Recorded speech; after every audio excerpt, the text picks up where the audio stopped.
बिस्मिल्लाहिर्रहमानिर्रहीम अस्सलामुअलैकुम वीवर्स। आज मैं आपसे बहुत ही सिंपल सी और टेस्टी सी रेसिपी शेयर कर रही हूँ, जो कि पराठा की रेसिपी है और ये नाश्ते में चाय के साथ और दोपहर में चटनी के साथ बहुत ही मज़ेदार लगता है। तो इसको बनाने के लिए हमें जिन इंग्रेडिएंट्स की ज़रूरत है उसमें सबसे पहले मैंने नमक लिया है, साथ में अजवाइन, ज़ीरा है साबुत, और सब्ज़ मिर्च बारीक कटिंग कर ली है और उसके साथ सब्ज़ धनिया भी बारीक कट कर लिया है। खुशक धनिए को मैंने थोड़ा-सा पीस लिया है, गरम मसाला 2 चुटकी, सूखी मेथी है और साथ में दड़ा मिर्च है। ये सब जो हैं वो मैं तकरीबन 2 पराठों का मसाला बना रही हूँ।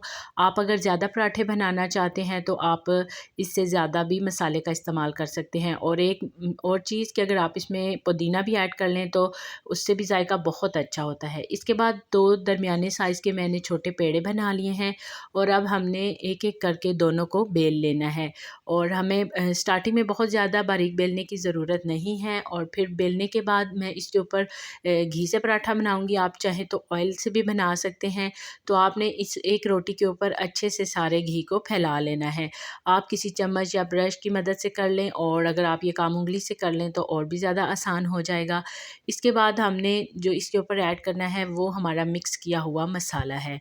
तो व्यूअर्स, अगर आपको ये मेरी वीडियो अच्छी लग रही है और देखने में आपको कुछ भी नया लगा है तो प्लीज़ आपने मेरे चैनल को ज़रूर सब्सक्राइब करना है और वीडियो को लाइक भी करना है। और यहाँ पे अब हमने जो मसाला रेडी किया था वो पराठे के तमाम हिस्सों पे अच्छी तरह से डाल देना है, ताकि जब हम पराठा खा रहे हों तो उसका टेस्ट जो है वो एक जैसा ही फ़ील हो। ये ना हो कि कहीं पे आपने मसाला डाला हो और कहीं पे ना डाला हो।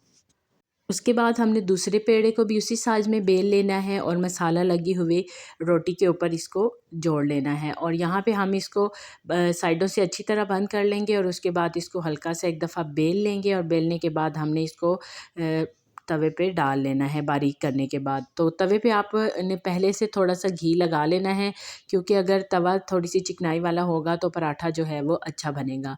और यहाँ पे अब हम एक साइड पे घी लगा रहे हैं। जब पराठा हमारा थोड़ा-सा पक जाएगा तो उसके बाद हमने इसकी साइड को चेंज कर लेना है। पराठा बनाते हुए आप कोशिश करें कि आग जो है वो बहुत ज़्यादा तेज़ नहीं रखें, क्योंकि इससे ये होगा कि पराठा फ़ौरन से जल जाएगा।